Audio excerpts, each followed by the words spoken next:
Para aqueles, acho que a maioria aqui me conhece, mas para quem não me conhece, meu nome é Fábio. Sou casado com Priscila. Ela me deixou a pé hoje, né? No Dia dos Pais, o pai dela mora em São Paulo. Ela foi até São Paulo. Somos casados há 30 anos. Sou pai do Danilo, né? Da Júlia Gustavo. Gustavo é o esposo da Júlia, né? Mas acaba se tornando um filho. E o Thiago, né? Todos já adultos, já, né? Muito em breve serei vô da Nina, né? A Júlia está grávida. Trabalhamos no Ministério de Casais, já tem alguns anos. Também trabalho no Ministério CMA, eu e a Priscila juntos também já há um bom tempo. Então estamos aí trabalhando no que envolve família já há alguns anos. Esse tem sido o nosso ministério. E hoje temos aí o privilégio de falar um pouco sobre um tema bem relevante, né, para a nossa relação, né, para a nossa vida como casal. Antes de começar, vamos orar. Deus de amor, Deus bendito, obrigado, Senhor. Obrigado pela essa manhã. Obrigado a Deus, porque acordamos, ó Senhor, com saúde, com disposição. Obrigado a Deus por essa igreja, pelo compromisso dela com a palavra, né, e com o ensino, Senhor.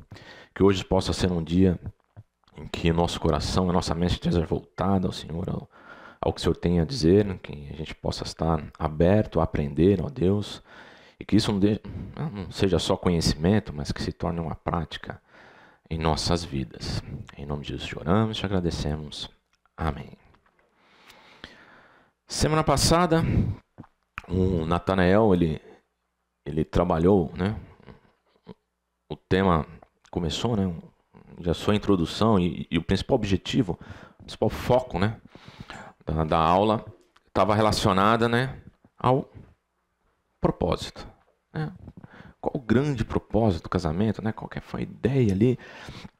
E aí ele, né, trabalhou com o texto de Gênesis 2, 24, 25, né? Por essa razão, o homem deixará o pai e a mãe e se unirá à sua mulher, e eles se tornarão uma só carne. O homem e a sua mulher viviam nus e não sentiam vergonha. Isso aqui, né, lógico, né, antes da queda, essa era a realidade, e ele, né, passou por 3 grandes pilares, né, onde estaremos definindo, né, o propósito ali de Deus para o casamento. O primeiro deles seria estabelecer, né, façamos o homem à nossa imagem, conforme a semelhança, domine ele sobre os peixes do mar, sobre as aves do céu, sobre os grandes animais e toda a terra, e sobre todos os pequenos animais que se movem rente ao chão. A ideia aqui básica é que o homem, né, junto ali com a mulher, né, o casal seriam os grandes representantes de Deus na terra, né, como, né, um gestor, um gerente, né, para o domínio aqui também seria, né, para controlar, né, amando de Deus, né, tá organizando toda a coisa, né. Espelhar, criou Deus o homem à sua imagem, e a imagem de Deus o criou. Homem e mulher os criou, né? Nada mais que refletir algumas características do nosso Deus, né? Uma delas que a gente pode destacar é a harmonia entre os poderes, né? Então a gente tem a nossa trindade, né? Deus Pai, Deus Filho e Deus Espírito Santo. São 3 poderes, um único Deus, mas revelados em 3 pessoas, com uma perfeita harmonia, né? Então uma das ideias também, né, um dos propósitos, era que essa união, né, de um homem e uma mulher criada compativelmente, ou seja, com compatibilidade, né, que se encaixa perfeita, teríamos condições de espelhar, né, também, entre outras coisas, a harmonia entre os poderes. Espalhar, né, aqui a primeira grande comissão, Deus os abençoou, eles disse, sejam férteis e multipliquem-se e encham e subjuguem a terra. A ideia é, né, espalhem a glória de Deus, reflitam, né, o espelhar aqui, né? Então, seus filhos terão condições de espalhar aí a glória do nosso Deus, algumas características, o caráter do nosso Deus. Mas a grande realidade, né, é que o pecado comprometeu isso, né? Então, com a queda, esse primeiro propósito, ele teve ali algumas complicações, né? Esses 3 pilares, né, eles também foram, né, comprometidos. E aí a gente começa a entender, né, algumas coisas que, né, depois de tudo aquilo que aconteceu, né, aquela que a gente já conhece bem, né, todo o movimento da queda do homem, Deus começa ali a tratar, né? Então ele reúne ali o homem e a mulher e vamos conversar. Agora vocês vão entender o que vocês causaram, né? Qual é a nova realidade de vocês? Como que vocês agora, daqui para frente, o que vocês ganharam? O que vocês vão começar a lutar daqui para frente? O que o conhecimento do bem e do mal trouxe a vocês, né?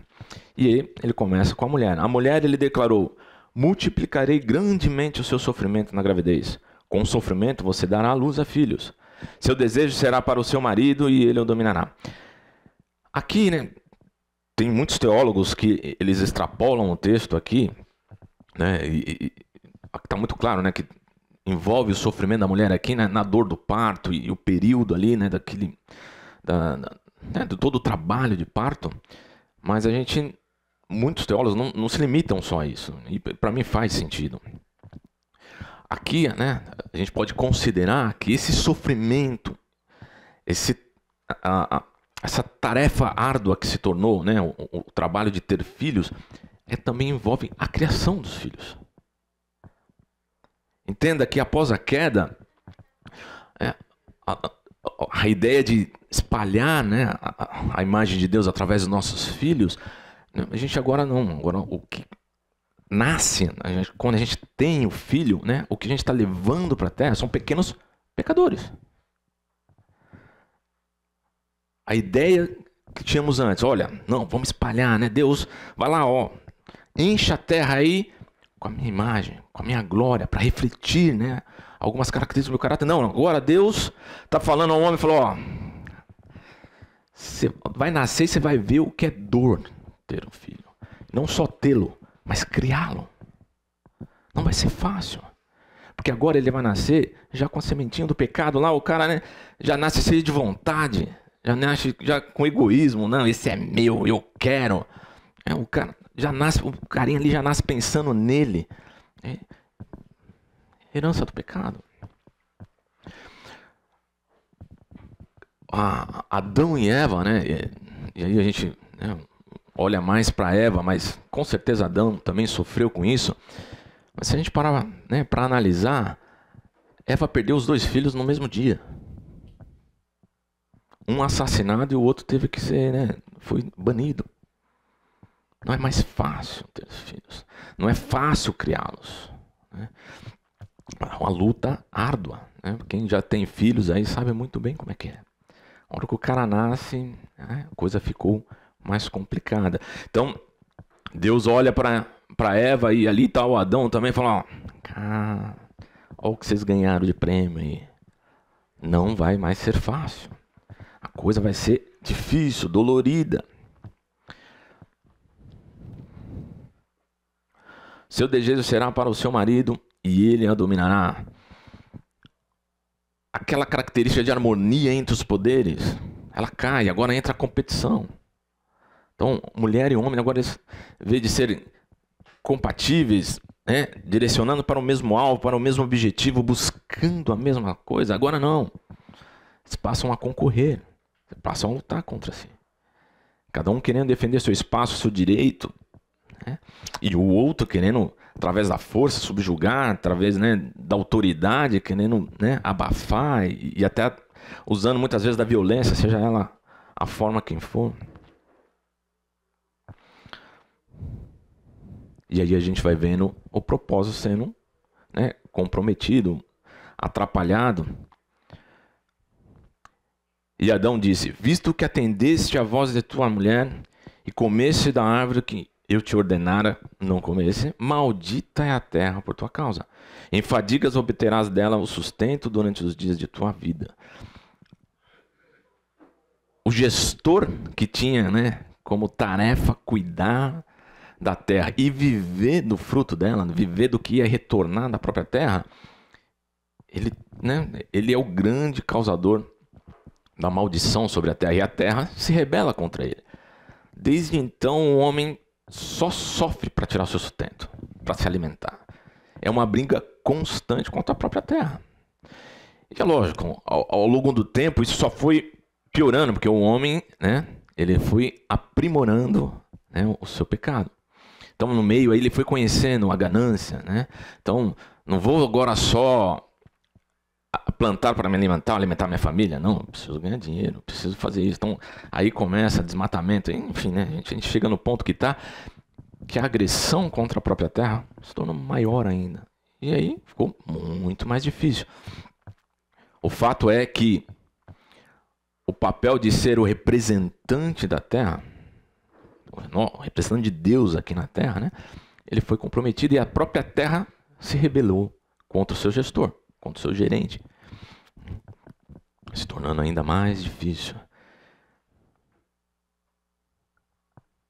Então, né, Deus dava o grande, né, o veredito, né? Então disse o Senhor Deus: agora o homem se tornou como um de nós, conhecedor do bem e do mal.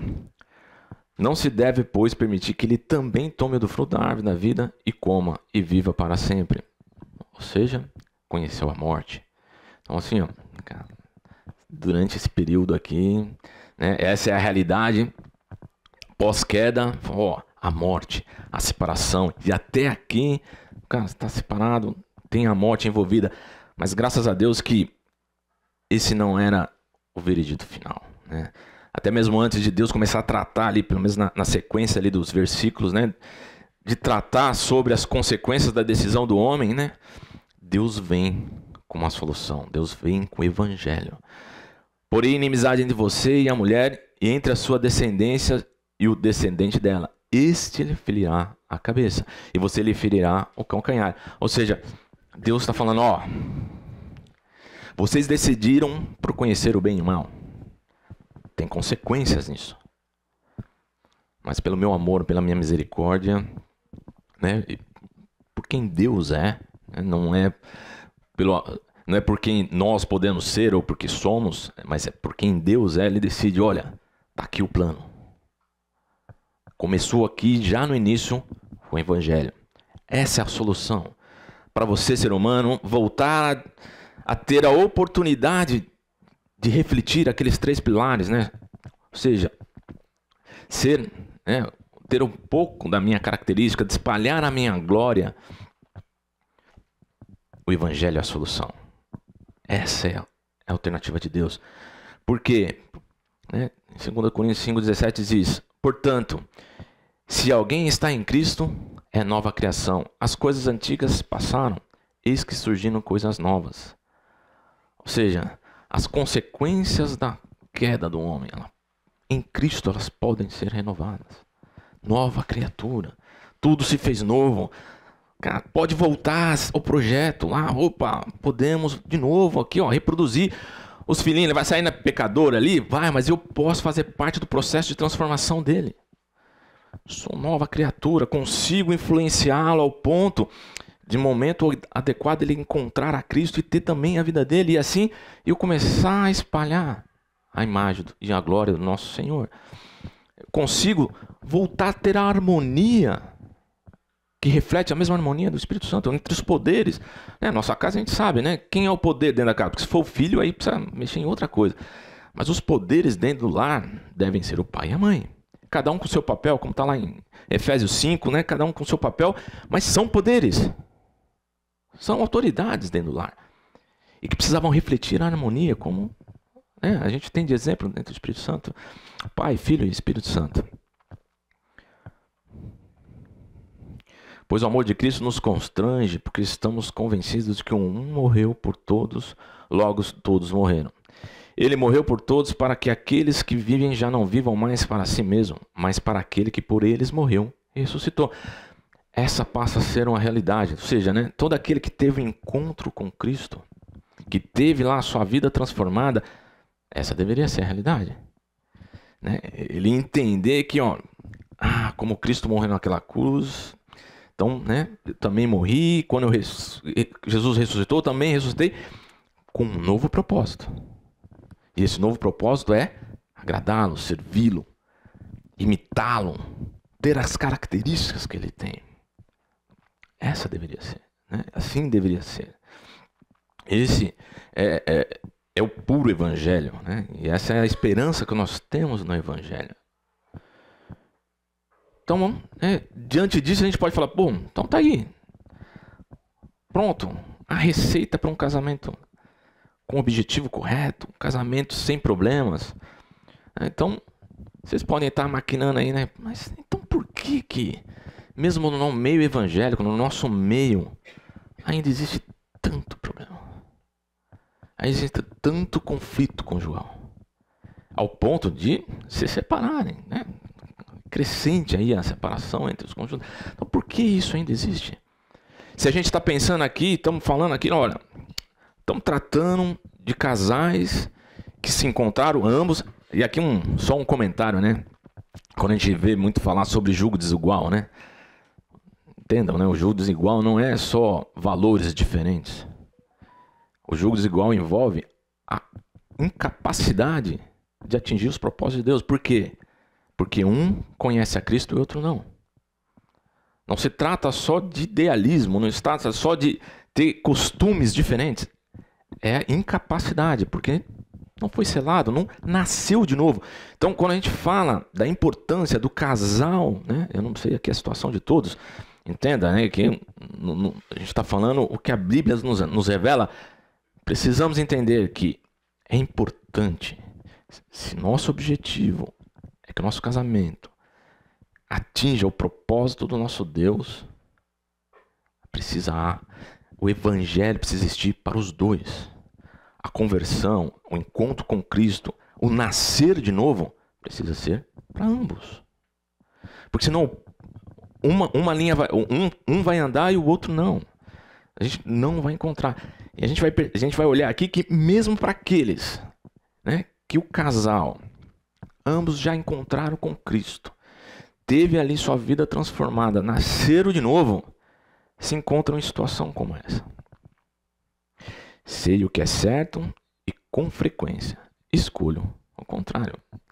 Pisei na bola, eu sei. Quantos, né? Quem nunca? Fala, cara, até com esse sentimento, de novo eu fiz isso, né? De novo eu berrei aqui que não devia. Né? De novo eu murmurei. De novo não fui gentil. De novo, enfim, uma série de coisas. Tem outras que a gente nem se arrepende direito, né? Mas na maioria das vezes a gente até... cara, mas como eu fui fazer isso de novo, né? Então, o que acontece? Porque o só se transformar já não resolveu toda essa situação. Precisamos olhar para Paulo, e aí Paulo nos dá uma ideia bem clara sobre isso, né? Paulo, uma carta que ele escreve a Timóteo, ele diz o seguinte: contudo, a graça do nosso Senhor transbordou sobre mim, juntamente com a fé e o amor que estão em Cristo Jesus. Esta afirmação é fiel e digna de toda aceitação. Cristo Jesus veio ao mundo para salvar os pecadores, dos quais eu sou o pior. A grande realidade. Fomos salvos, encontramos com Cristo, fomos salvos, fomos libertos do poder do pecado, da escravidão do pecado, mas Ele está aqui. A presença, ainda convivemos com o pecado. E essa é uma luta que, durante o tempo que a gente está nessa vida, a gente vai ter que trabalhar, perseguir e lutar contra ela. Pois o que faço não é bem o que desejo, mas o mal que não quero fazer, esse eu continuo fazendo. Ora, se faço o que não quero, já não sou quem faz. Não sou eu quem faz, mas o pecado que habita em mim. Gente, Paulo, né? A gente conhece a história de Paulo, a gente conhece a vida de Paulo. Um apóstolo, Cristo foi lá buscar, Cristo que abordou e convocou. A gente vê o fruto, e vê Deus escolheu como instrumento, para revelar a palavra dele, para que ele escrevesse algumas das cartas. E a gente olha algumas revelações e confissões do próprio Paulo que faz a gente pensar, nossa, se ele está nesse pé, e eu? A ideia aqui, né? A ideia aqui não é fazer a gente falar, bom, aquele sentimento, né, de ó céus, ó vida, ó azar, né? Não tem chance, para onde eu vou? É assim, vamos continuar assim. A ideia não é essa, né? A ideia é, como salmista, Senhor, som do meu coração, vê se há em mim algum caminho mau. A ideia é a gente, né? E aqui é olhar, é uma autoconfrontação, né? Não é apontar o dedo para o cônjuge, mas é olhar e falar, eu sou um dos piores pecadores. Deus, se eu não estou enxergando, aonde está o problema? Uma das frases, né, do livro lá que a gente tem usado como base é que ele diz o seguinte: enquanto o pecado não for amargo, Cristo não será doce. Essa é a ideia. Esse é o exercício. Né? Buscar ver em nós o que o pecado tem causado em nossa vida, mesmo após nossa conversão. O que o convívio com o pecado tem prejudicado o nosso relacionamento. E assim, a gente pode se surpreender. O quão perto eu estou disso.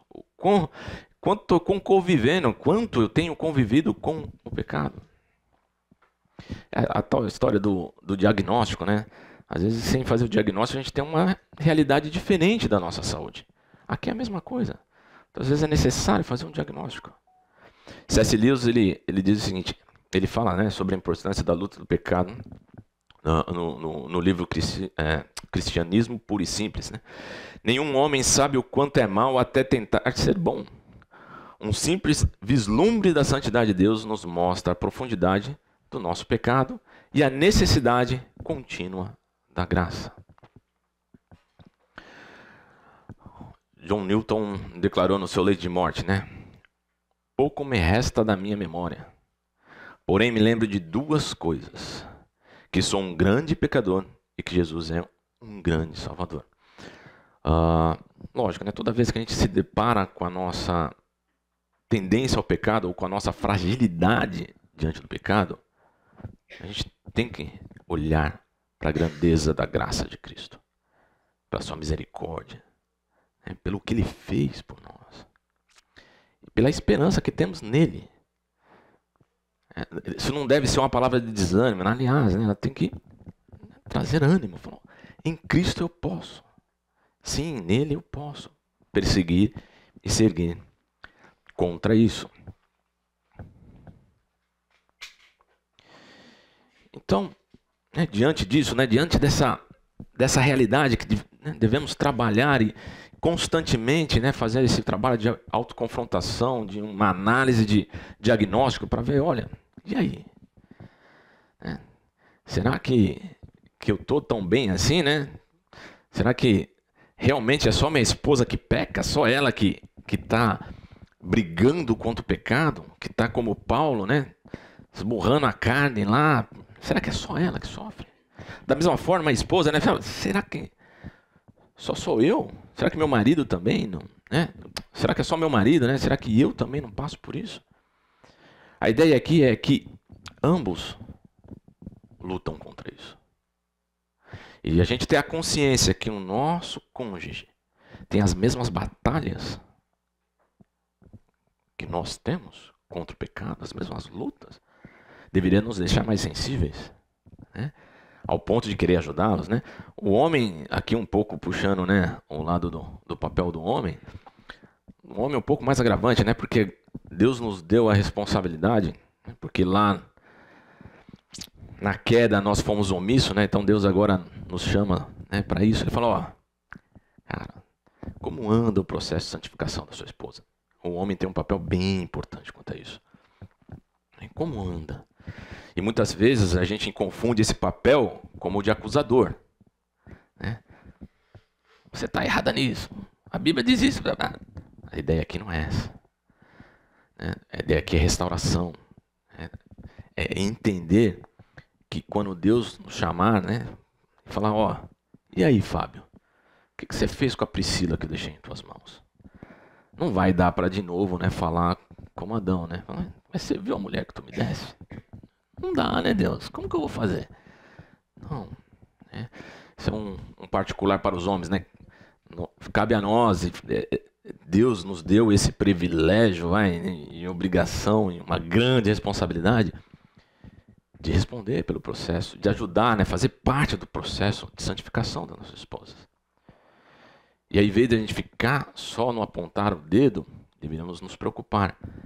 Como ela está lidando com essa luta que Paulo deixa tão claro lá e que é uma realidade para nós? O quanto ela tem sofrido com isso? Lógico, né? Eu, né, o marido, os filhos, eles sofrem as consequências do pecado dela. Como ela, como mulher e meus filhos, sofrem as consequências, né, dos pecados que eu cometo. Mas uma grande realidade e que a gente precisa sempre ter em mente é que quem é primeiramente afetado com o nosso pecado é Deus.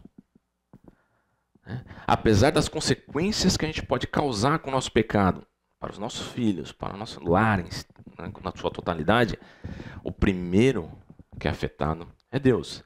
Salmo 51:4 diz: só contra ti pequei e fiz o que tu reprovas, de modo que justa é a tua sentença, tens razão em condenar-me. E muitas vezes quando, né, Deus está tratando ou com um homem ou com uma mulher, e ele pesa a mão, né, no sentido de querer restaurá-lo, as consequências disso acabam sendo refletidas na família. Né? É assim, a didática de Deus. Muitas vezes a família sofre junto. A causa dos conflitos conjugais não é o próprio casamento e nem o cônjuge, mas sim o pecado praticado em meu coração. Mateus 15:18 e 19 diz o seguinte: mas as coisas que saem da boca vêm do coração, e são essas que tornam o homem impuro, pois do coração saem os maus pensamentos, os homicídios, os adultérios, as imoralidades sexuais, os roubos, os falsos testemunhos e as calúnias. Então vamos lá.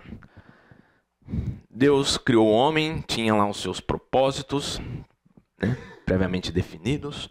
Vem a queda, há um comprometimento ali sobre como continuar seguindo com os propósitos que Deus tinha previamente definidos. Deus nos dá o Evangelho, né, e através do poder do Evangelho e do sacrifício que Cristo fez naquela cruz, cumprindo todo esse plano, para aqueles que olham para isso e creem, há uma renovação, a gente nasce de novo, novamente nos tornamos habilitados, né, com a possibilidade de começar a de novo buscar aqueles objetivos, e nos deparamos com a presença do pecado. E essa luta constante. E agora entendemos que há, né, tanto no cônjuge, né, como marido, quanto na mulher, essa briga constante, e que a gente pode aqui começar a trabalhar como uma autoconfrontação, como, né, um trabalho individual que depois pode, né, se estender ao próprio cônjuge, um ajudando o outro, né, com a necessidade de crescimento. Mas sempre lembrando, né, que a ideia é primeiro uma autoconfrontação, primeiro uma autoavaliação. Em algumas vezes já, né, não sei dizer quantas vezes, mas a Maria do Willing deu um curso, né, que fala sobre, né, alguns motivos de conflito entre o casal, e eu acho muito pertinente para nós, como uma ferramenta, né, para que a gente avalie, pense, trabalhe, né, toda essa questão da nossa briga, nossa luta que teremos, né, durante esse tempo que a gente está aqui na Terra, e principalmente como casais. Uma das principais características que a gente tem aqui como, né, um destaque é, gente, o problema acontece para todos. E dependendo do problema, ele é um grande motivador, ou potencializador, né, e do nosso próprio pecado. A situação, né, as grandes situações nos levam a confrontar a realidade do pecado. Então aqui em Eclesiastes 9:2 diz: tudo sucede igualmente a todos, a mesma sucede ao justo e aos perversos, ao bom, ao puro, ao impuro, tanto ao que sacrifica como ao que não sacrifica, ao bom como ao pecador, ao que jura, ao que teme o juramento. A grande questão aqui é problema financeiro. Mas você não sabe o problema que eu estou passando. O problema vem para todos. Mesmo para aqueles, né, que têm o seu coração convertido, né, que nasceu de novo, mesmo para aqueles não. E muitas vezes a gente pode pensar, mas aquele cara que tem a vida toda torta, ele não passa pelos problemas que eu passo. Deus vai tratar com ele da forma dele, mas o fato é que, né, durante esse período que a gente está na Terra, aflições virão. A gente vai se encontrar com isso. E não pode ser, e não será a nossa desculpa, né, para poder ter os nossos pecados diante disso. A situação não pode ser uma alavanca ou uma desculpa para a prática do pecado. Uma outra questão é que as consequências ali, ou o que a gente expõe, ou o que a gente reflete em nossas atitudes, está dando para chegar lá, pessoal? Tá, né? Como uma palavra dura, né? Então, no calor ali, a gente solta uma palavra dura, né? Dependendo da situação, a gente vai murmurar. Muitas vezes a gente entra, né? Tem pessoas que entram em depressão, ou, né, em casos extremos, parte para a violência, o adultério, ou seja, as práticas, a atividade, isso aqui nada mais é que o reflexo. Isso aqui é o que está ali na camada externa já. O que precisa realmente ser tratado é o que está na raiz, o que está no coração. Porque se a gente tratar só o que está ali sendo exposto, o que está vindo, ou a consequência, ou a ação, ela vai voltar de novo. O que a gente precisa atacar é o que está lá, cravado. O que realmente está lá encrostado no nosso coração. A prática constante, ou o que vai originar essas atividades. Então, nós temos lá o orgulho, a idolatria, a arrogância, a desobediência, o controle, a cobiça. Então, essas são coisas, são práticas que elas estão enraizadas lá no coração daqueles que não temem ou falta um temor a Deus. E isso precisa ser atacado. É isso que a gente, no nosso diagnóstico, a gente precisa se preocupar. Não precisa, assim, lógico, a gente tem que ficar atento às nossas palavras duras, aos momentos que a gente extrapola, que não tem domínio próprio. Lógico que temos que ficar atento a isso. Mas isso é um alerta. É como a febre, né? Isso é uma febre. Você precisa ver o que está causando a febre. E aí precisa ser algo mais profundo. Muitas vezes envolver terceiros. Ou uma conversa mais profunda com o nosso Deus. Para ir e tratar essas coisas. No nosso aconselhamento de noivos, né, a gente sempre começa com a parte de questões de caráter. E de uma forma bem delicada a gente fala para eles, olha, cara, se vocês aqui, né, individualmente ou a dupla, enxergarem que tem problemas de caráter importantes, segura o casamento. Cara, mas, né, com que autoridade você fala isso, né?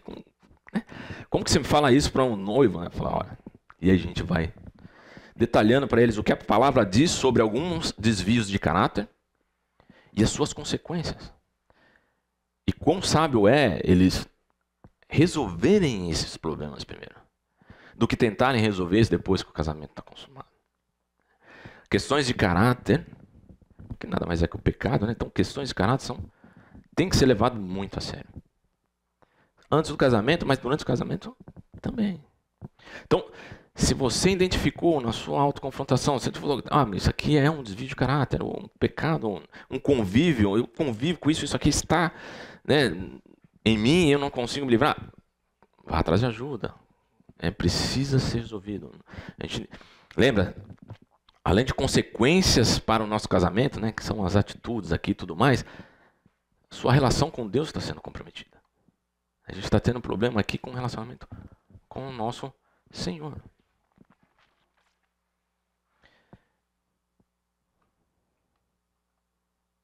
Ah, faltou um rancor. Que é importante também, né? Uma pessoa amargurada, cheia de rancor. Não sou especialista em aconselhamento, mas tem aí a Maria aí, então. Mas depressão, começa a investigar lá, muitas delas tem lá amargura, né? Uma coisa que vem lá remoendo há anos. Então, também deixa de ser um problema de caráter, mas é um pecado importante que a gente tem que... Todo pecado é importante, mas esse precisa vigiar e buscar combatê-lo. Por outro lado, nós temos aqui, né, um coração que tem assim na sua raiz, né, alguns atributos que imitam a Cristo. Né, algumas conseguem, né, já começar a refletir algumas características do nosso Senhor. Negar a si mesmo, humildade, palavra de Deus, ou seja, né, a palavra de Deus enraizada, né? Tenho a tua palavra no meu coração para não pecar contra ti. Essa é a ideia de a gente ter constantemente memorizando a palavra do nosso Senhor para que ela venha à nossa mente para nos confrontar e nos levar a pensar: estou pecando. Isso aqui é convivência com o pecado, né? E isso é o fruto, né, disso, aquilo que vem, aquilo que as pessoas vão ver, né, aquilo que as atitudes que vão chegar até os outros será a cortesia, respeito, amabilidade, benignidade, alegria. Será um pacificador, né? Então, ao invés de jogar lenha lá, o cara vai conseguir administrar isso, ou ela, né? Conseguir administrar isso. Essa é a nossa realidade, essa é quem somos. A gente não pode negligenciar isso. E muitas vezes, né, o povo de Deus, né, por entender que somos salvos, né, temos aqui o Espírito Santo e tal, negligenciam essa realidade. Que apesar de não estarmos mais debaixo da escravidão do pecado, o pecado está ali. Ó. E muitas vezes o nosso coração tem acalentado, ou né, tem um outro livro, eu não vou lembrar o nome do escritor, mas que fala, né, os pecados de estimação, aquele que a gente guarda com carinho. É uma realidade que a gente precisa trazer e pensar com seriedade. Falando, olha, esse é quem eu sou. Essa é a capacidade que eu tenho. Então precisamos constantemente vigiar. E lógico, né? A grande chave disso, né?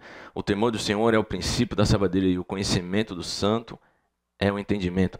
A ideia aqui é, de forma prática, né? Quando nós decidimos desobedecer a Deus, na verdade, está faltando temor a Deus. Lógico, o temor aqui ele vai abranger uma série de outras coisas, né? Não só respeito, né? Não só temor às consequências, mas o amor, entender, né, que estamos aqui pela graça. Tudo isso envolve o temor a Deus, mas no final do dia sei o que eu tenho que fazer, mas muitas vezes decido em fazer o contrário. Isso é porque faltou temor a Deus. Essa é a realidade. Que falta para nós chegar a esse ponto. Então, só para a gente ir voltando, falamos sobre a aula do Natanael semana passada, sobre o plano de Deus antes da queda. Depois nós vemos o comprometimento do plano de Deus após a queda, né? Vimos ali as consequências disso, né? Vemos o pecado ali entrando na vida do ser humano e suas consequências, a terra se rebelando, ele não podendo mais refletir naturalmente e propagar a glória de Deus naturalmente, né, através de seus filhos ou através da união entre a esposa e o esposo ali, um casal, né, refletindo ali a harmonia entre os poderes, isso tudo sendo comprometido. Depois, né, vimos que Deus traz o Evangelho e o poder do Evangelho através ali do sacrifício de Cristo, né, que cumpriu todo esse plano. Novamente a possibilidade da gente voltar ao plano original, começar, né, a a produzir ali, né, os efeitos do propósito de Deus, que é refletir, né, reproduzir a imagem e a glória do nosso Senhor. Mas também vimos que, mesmo para aqueles que têm a sua vida transformada, que nascem de novo, ainda assim encontram problemas na sua vida conjugal. E aí olhamos, né, para entender um pouco mais isso, olhamos para a vida de Paulo, vimos também, né, que o Paulo, uma grande referência nossa, vimos que ele também passou por isso, lutou contra isso. E aí isso nos remete a entender que vamos passar por isso. Essa é uma luta nossa, mas não só nossa, do nosso cônjuge, né? Que muitas vezes devemos olhar e falar, ela também está passando por tudo isso que eu passo. Ela também tem as mesmas dificuldades que eu tenho. Então, em vez da crítica, vou auxiliá-la. Né? A mesma coisa a esposa, né? Ele também está passando pelas mesmas dificuldades. Ele também tem os mesmos problemas. As mesmas questões também acontecem a ele. Então, em vez de apontar o dedo, opa, no que eu posso ajudar? E aí, começamos aqui a trabalhar a questão de que cabe aqui um diagnóstico constante. Uma autoavaliação, uma autoconfrontação.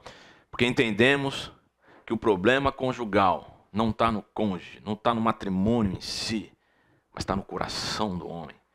E é ele que precisa ser trabalhado, é ele que a gente precisa monitorar. Né? E aqui eu estou falando para crentes. Se não é a realidade de alguém aqui hoje, de novo, se você ainda não teve um encontro com Cristo, esse é um momento oportuno. Mas isso não faz nada, não posso usar nada disso. Você vai usufruir disso a partir do momento que você tiver um encontro com Cristo. É essencial. E você vai ter o benefício, usufruir não só disso, mas da companhia do nosso Deus por toda a eternidade. São só benefícios. Então, se você ainda não teve a oportunidade, esse é o momento oportuno. E aqui a gente está falando então para pessoas para o casal, um homem e mulher que já tiveram sua vida transformada, que entendemos que um processo de autoconfrontação, de análise diagnóstica é necessário e constante. Percebemos aqui que é no coração que está enraizado os problemas, que aquilo que a gente externa, as atitudes são só reflexos. Que a nossa palavra exaltada, a mentira ou a nossa defesa, muitas vezes a gente vai para autodefesa, então levanta um escudo, se enterra numa caverna, então um homem vou falar por mim, é mestre nisso, então quando se confronta com um problema, principalmente problema emocional, o cara se enterra numa caverna, não quero falar com ninguém, não fala comigo. Isso é reflexo do que está no coração. Precisa ser tratado. Então a gente tem que ir entendendo que tudo isso a gente olha e no final do dia reflete a falta de temor a Deus. Num todo. Por quê? Eu sei o que eu tenho que fazer. Mas não faço aquilo que Deus detesta, o que eu não deveria fazer. Mas eu não sabia. A falta de conhecimento também, João 15, 21, pode ter invertido, 21, 15, 21, fala que quem ama a Deus é aquele que guarda os meus mandamentos. Esse é o que me ama. Guardar não é só conhecer, é praticar. Não é só saber, é também exercer isso. Então, aqui chegamos então nesse ponto, onde entendemos que o conflito, que os problemas no casamento não tem a ver com o cônjuge, nem com os filhos, o matrimônio em si, ou a família, mas sim com o que vai no meu coração.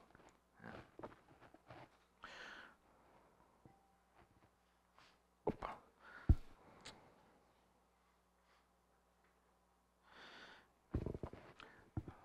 Peraí, que acho que eu pulei 2 aqui.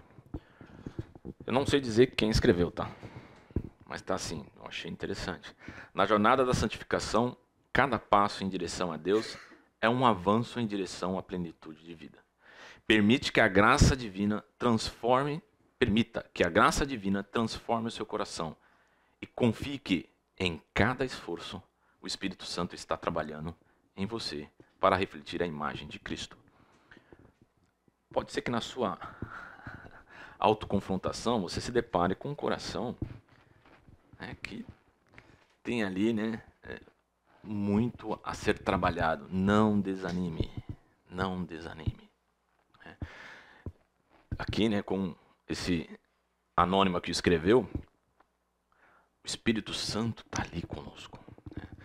Nesse nosso processo, nós não estamos sozinhos. Nós não estamos sozinhos. Todos nós que, com a face descoberta, contemplamos a glória do Senhor, segundo a sua imagem, estamos sendo transformados com glória cada vez maior, a qual vem do Senhor, que é o Espírito. É um trabalho, de novo, que vai ser realizado, nós não estamos sozinhos.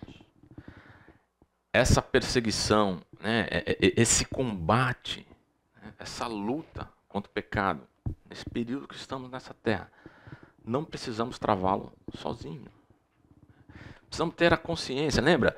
O pecado me reflete a grandeza de Cristo, da sua misericórdia, da sua graça.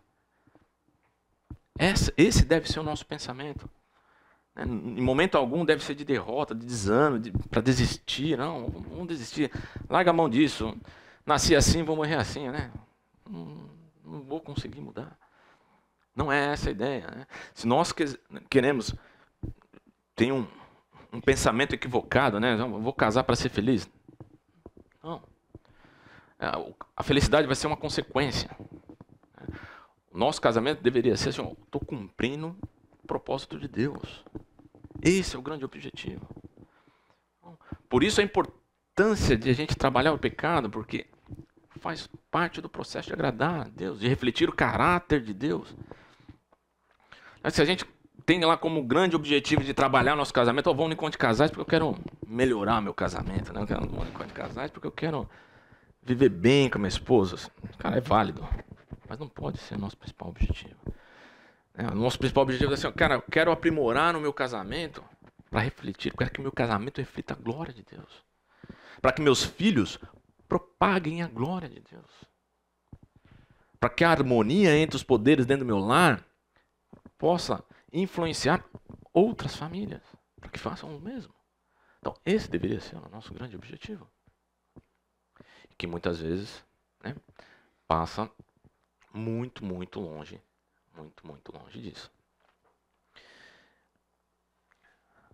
Aqui é um texto que sempre fala muito comigo, Que o profeta Isaías, Deus chama o profeta Isaías para tratar com Judá, com o povo de Judá. A realidade aqui, o povo de Judá, eles se perderam completamente, ao ponto que o profeta compara eles, ou aliás, fala que o animal reconhece seu dono, mas eles não estavam reconhecendo o próprio Criador, de tão desfigurado que eles estavam ficando. Então eles estavam esquecendo as boas práticas, esquecendo as ordenanças do nosso Deus.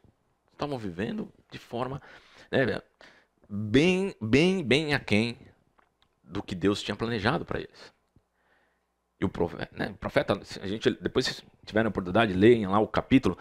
O profeta vem trazendo a realidade para eles. Olha, cara, vocês estão assim, estão assados.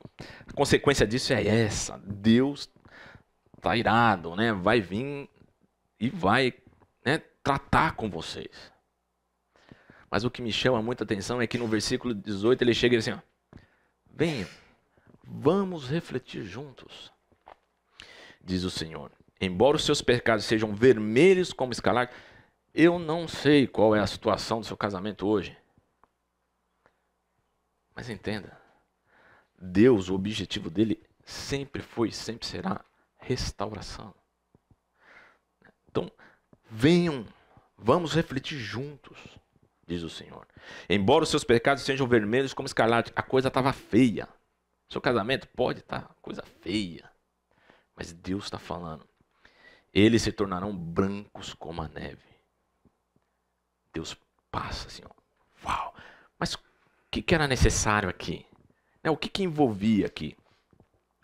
Né? Embora sejam rubros como a púrpura, como a lã se tornarão. O que era necessário? O que o povo precisava fazer? O povo precisava se arrepender. E aqui fica nítido, né? Deus não estava atrás de remorso, mas sim da forma como eles estavam pensando, a forma como eles estavam agindo. Deus estava chamando ele, muda teu caminho, muda a tua forma. Então, para nós hoje, o recado é, se está complicado, a solução é muda. Precisa mudar. Transforma. É disso. Não quero aquele sentimento, vida aos céus, eu não quero o seu remorso. Muda. Estou aqui para te ajudar. Vem, vamos ver junto. Esse vem, vamos ver junto é a oração do salmista. Senhor, me examina, me ajuda, traz à minha mente. Ou, nossa igreja é abençoadíssima, tem tanta gente que pode ajudar. Mas muda, sai dessa situação. E ele está disposto, né? Ele está disposto, está dizendo aqui, eles são exemplos, né? Está disposto a pôr você no caminho de novo e dar o privilégio de começar a voltar ao propósito original. Mas eu estou muito longe do propósito original. Ele está falando aqui, ó. Você pode estar manchado de sangue. Para você pode ser difícil tirar a mancha, né? Sei lá, pecado de adultério, né? Que a gente mede a gravidade pelo impacto do pecado, né? A gente às vezes se esquece que para Deus tudo é pecado, mas olhando na perspectiva da sociedade, né? Então a gente fala, vamos lá, né? Teve adultério, cara. Deus está falando, ó, eu consigo. Aqui, ó, vem, vamos refletir junto. Muda a tua forma de pensar. Muda a tua forma de agir. Que eu vou tornar você branco como a neve. Você vai ser habilitado e vai ter novamente a capacidade de voltar ao plano original. De voltar, né, a ter ali, refletir a imagem de Deus. Né? O Natanael ele usou um pouquinho diferente, então às vezes eu esqueço. Peraí. Só para a gente não fugir dele. Estabelecer, espelhar e espalhar. Né? Que no livro que a gente usa está um pouquinho diferente. Aí ele trocou para ficar tudo com ele, trocou um pouquinho diferente. Então, estabelecer, ou seja, né, o papel de ser o regente, o gerente. Então, temos a condição de voltar de novo, né, de administrar melhor o nosso dinheiro, de, né, trabalhar não só, né, atrás da ganância, mas, né, voltar ao propósito original, conseguir estabelecer, espelhar a nossa harmonia como casal, dentre outras coisas, a gente começar a refletir o caráter de Cristo, não só como indivíduo, mas como casal, né? E espalhar, né? Não só colocar pecadorzinho no mundo, mas ser uma ferramenta importante para trazer o evangelho, para pastorear o coração dele. E no momento oportuno ele ter um encontro com Cristo e assim a gente fazer parte né, da nova comissão. Né? Lembra, né? A gente precisa começar a ser missionário dentro do nosso lar. Né? Para depois, vamos espalhar o evangelho. Sim, começa dentro de casa. Né? Falo muito isso para os pais lá no Semear. Precisa começar dentro de casa.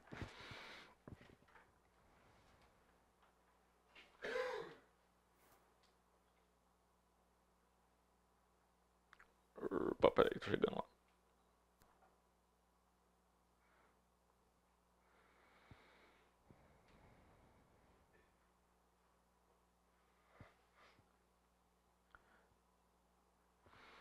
E no meio desse processo, né, tem uma atividade importante que muitas vezes passa desapercebida. Se confessarmos os nossos pecados, Ele é fiel e justo para perdoar os nossos pecados e nos purificar de toda injustiça. Se a confissão de pecados não faz parte da tua rotina, ela precisa ser inserida na tua rotina. Né? A ideia aqui, né, de confessar, a gente, de novo, né, Deus não está atrás do nosso remorso, mas né, aquele conceito de metanoia, né, de mudança, em entender e mudar a nossa forma de pensar. O processo de confissão aqui, por isso ele precisa ser nominal. Aqui é uma conversa com Deus no seguinte ponto, né? Deus, eu confesso que me faltou domínio próprio. Essa situação aqui me faltou domínio próprio. Tá? Aquela oração para mim me incomoda, né? Me perdoa por todos os meus pecados. Me tira um pouco fora do meu entendimento desse 1 João 1,9. Para mim aqui, a questão ela é uma conversa direcionada com Deus. Deus, ó, eu falhei com o Senhor. E aqui envolve um compromisso. Eu entendo que eu te ofendi, né, quando faltou-me domínio próprio e eu fui rude. E o fato de eu entender isso, o fato de eu reconhecer que eu estou te ofendendo com isso e causei ofensa à minha esposa, causei consequência e tal, eu peço perdão. E aqui eu estou assumindo um compromisso que eu vou perseguir abandonar isso. Eu vou trabalhar isso. Esse é o sentido da confissão de 1 João 1,9. Então, se isso aqui não é uma rotina, se isso aqui não faz parte, né, do seu cotidiano, precisa ser inserido. Precisa ser inserido. Porque faz parte do processo que envolvia Isaías. O tratamento lá do profeta Isaías com o povo de Judá. Reconheça. Deus chamando eles, né? Reconheça que você está errado. Reconheça seu erro. Mas não para por aí. Mude a sua forma de pensar. Mude as suas atitudes. E aqui a confissão também envolve esse processo. Reconheça. Leve ao Senhor. Deus, eu entendi. E reconheço que caí nesse pecado. Fui autoritário. Ou fui controlador. Fugiu ao meu controle, mas eu reconheço. E estou entendendo que isso é uma ofensa ao Senhor e também é uma ofensa daqueles que, né, fazem parte da minha família, ou trouxe consequência, enfim. Mas a tratativa com Deus ali, ó, Senhor, um acordo aqui. Eu vou perseguir, abandonar isso. Preciso do seu auxílio, preciso da sua ajuda, ou preciso procurar ajuda. De novo, né, nossa igreja tem muita gente capacitada para ajudar, né? A gente aqui está falando de coisas um pouco mais simples, mas, né, tem coisas aqui, né, bem graves, né, e que precisam, muitas vezes, de um auxílio de um terceiro. Né. Romanos 12, 2 diz o seguinte, né, tem muito a ver com isso. Não se amoldem ao padrão desse mundo, mas transformem-se pela renovação da sua mente, para que sejam capazes de experimentar e comprovar a boa, agradável, perfeita vontade de Deus. Então aqui Paulo tratando, né, com Romanos, de novo da ideia aqui de algo, né, constante. Né? É um exercício constante nesse tempo que a gente está nessa terra. Né? A gente vai ter que conviver com isso por um bom tempo. Até ou Cristo nos chamar, ou ele voltar. Renovar. Então, de novo lá, né? A gente começa entendendo, né, quem somos, né, qual é a nossa realidade, mesmo após a conversão. Entendemos que estamos libertos do pecado, mas a presença dele está aqui. Entendemos a nossa briga contra o pecado, e não é só exclusiva do homem, da mulher, ou seja, nosso cônjuge, ou o marido ou a mulher, sofrem do mesmo mal, perseguem, lutam contra as mesmas coisas, mas não estamos sozinhos nessa luta. Né? Entendemos também que o pecado, por mais consequências que tragam à nossa família, ao nosso convívio, às pessoas que estão ao nosso redor, ela primeiramente ofende a Deus. Então, por isso, a nossa tratativa e o nosso olhar tem que ser para Deus. Né? Passamos aqui, falamos também aqui que se casamos, a felicidade no nosso casamento, né, o desfrutar das coisas do casamento, ela é uma consequência. Mas o principal objetivo do nosso casamento tem a ver com agradar, com a glória de Deus, né? Como refletir, reproduzir, né, as características do nosso Senhor Jesus Cristo. E não estamos nessa batalha sozinhos, né? Deus está aqui e fala como falou para o povo de Judá: vem comigo. Tá feio, tá difícil, tá complicado? Vem comigo, né? Vamos juntos resolver isso. Vamos juntos tratar disso. Por mais complicado que esteja, vai voltar a ficar branco como a neve. Precisa mudar, precisa se arrepender, precisa mudar a tua forma de pensar e agir. Vou estar com vocês, não estão sozinhos. E aí sim, novamente, vamos voltar ao trilho de se perseguir e ir atrás daquele propósito do nosso Deus. Irmãos, era isso, né? Terminou antes. E dúvidas, comentários, se alguém tem? Não? Silêncio. Oi. Naquele texto onde João coloca, né, o livramento, que é a confissão, se confessarmos, Deus é fiel e justo. É interessante a gente notar que nós somos sempre confrontados com 3 atitudes enganosas e pecaminosas em relação ao pecado. Ele vai dizer, primeiro é que nós não queremos admitir que o pecado é o que quebra a comunhão com Deus e também no casamento. A outra é que nós negamos que temos essa natureza aí. Esse é o meu maior problema e é o maior problema também do meu cônjuge. E a terceira negação que ele condena é que diz, eu não peco mais. Seria essa pretensa ideia, né, ilusão de que a gente pode chegar a esse ponto, espiritualidade, sem termos que lutar diariamente com a realidade do pecado, porque nós ainda pecamos. Palavras, ações e atitudes. Então é importante essa aceitação, para que não haja negação em nós em relação ao pecado. Tá bom. Tem mais? Não? Se não há, vou encerrar com uma oração. Deus de amor, obrigado, Senhor. Obrigado pela tua palavra. Obrigado, a Deus, pelo teu plano maravilhoso executado por Jesus Cristo. Obrigado pelo poder do Evangelho, que mesmo após a nossa conversão, ainda assim provoca mudanças em nossas vidas. Obrigado, a Deus, pelo teu auxílio no nosso processo de santificação. Mas, Deus, pedimos, ó Pai, que o seu Santo Espírito constantemente, ó Deus, nos incomode, nos convença, ó Deus, da realidade do pecado. Nosso coração é enganoso.